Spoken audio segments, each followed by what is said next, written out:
Genesis 19, NIV, Sodom and Gomorrah destroyed. The two angels arrived at Sodom in the evening, and Lot was sitting in the gateway of the city.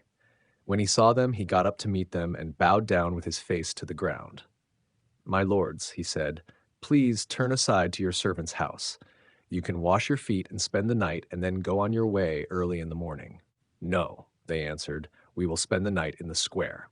But he insisted so strongly that they did go with him and entered his house. He prepared a meal for them, baking bread without yeast, and they ate. Before they had gone to bed, all the men from every part of the city of Sodom, both young and old, surrounded the house. They called to Lot, "Where are the men who came to you tonight? Bring them out to us so that we can have sex with them." Lot went outside to meet them and shut the door behind him and said, "No, my friends, don't do this wicked thing.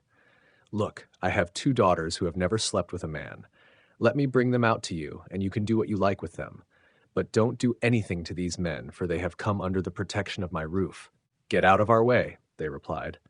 "This fellow came here as a foreigner, and now he wants to play the judge. We'll treat you worse than them." They kept bringing pressure on Lot and moved forward to break down the door. But the men inside reached out and pulled Lot back into the house and shut the door.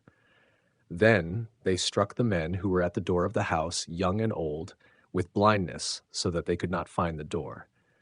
The 2 men said to Lot, "Do you have anyone else here, sons-in-law, sons or daughters, or anyone else in the city who belongs to you?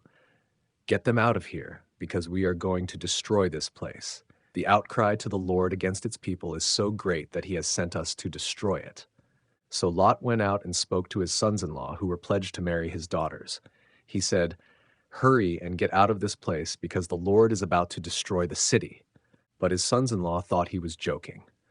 With the coming of dawn, the angels urged Lot, saying, "Hurry, take your wife and your 2 daughters who are here, or you will be swept away when the city is punished." When he hesitated, the men grasped his hand and the hands of his wife and of his 2 daughters, and led them safely out of the city, for the Lord was merciful to them. As soon as they had brought them out, one of them said, "Flee for your lives. Don't look back, and don't stop anywhere in the plain. Flee to the mountains, or you will be swept away." But Lot said to them, "No, my lords, please, your servant has found favor in your eyes, and you have shown great kindness to me in sparing my life. But I can't flee to the mountains. This disaster will overtake me, and I'll die. Look, here is a town near enough to run to, and it is small. Let me flee to it. It is very small, isn't it? Then my life will be spared." He said to him, "Very well, I will grant this request too. I will not overthrow the town you speak of. But flee there quickly, because I cannot do anything until you reach it." That is why the town was called Zoar. By the time Lot reached Zoar, the sun had risen over the land. Then the Lord rained down burning sulfur on Sodom and Gomorrah from the Lord out of the heavens. Thus he overthrew those cities and the entire plain, destroying all those living in the cities, and also the vegetation in the land. But Lot's wife looked back, and she became a pillar of salt. Early the next morning, Abraham got up and returned to the place where he had stood before the Lord. He looked down toward Sodom and Gomorrah, toward all the land of the plain, and he saw dense smoke rising from the land, like smoke from a furnace. So when God destroyed the cities of the plain, he remembered Abraham, and he brought Lot out of the catastrophe that overthrew the cities where Lot had lived.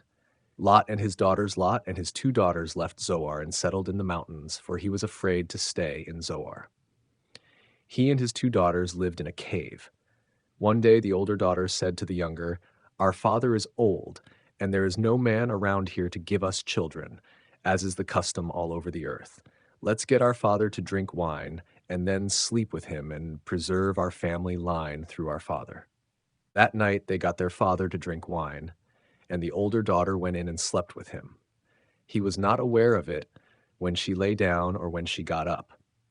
The next day the older daughter said to the younger, "Last night I slept with my father. Let's get him to drink wine again tonight, and you go in and sleep with him so we can preserve our family line through our father." So they got their father to drink wine that night also, and the younger daughter went in and slept with him. Again, he was not aware of it when she lay down or when she got up. So both of Lot's daughters became pregnant by their father. The older daughter had a son, and she named him Moab. He is the father of the Moabites of today.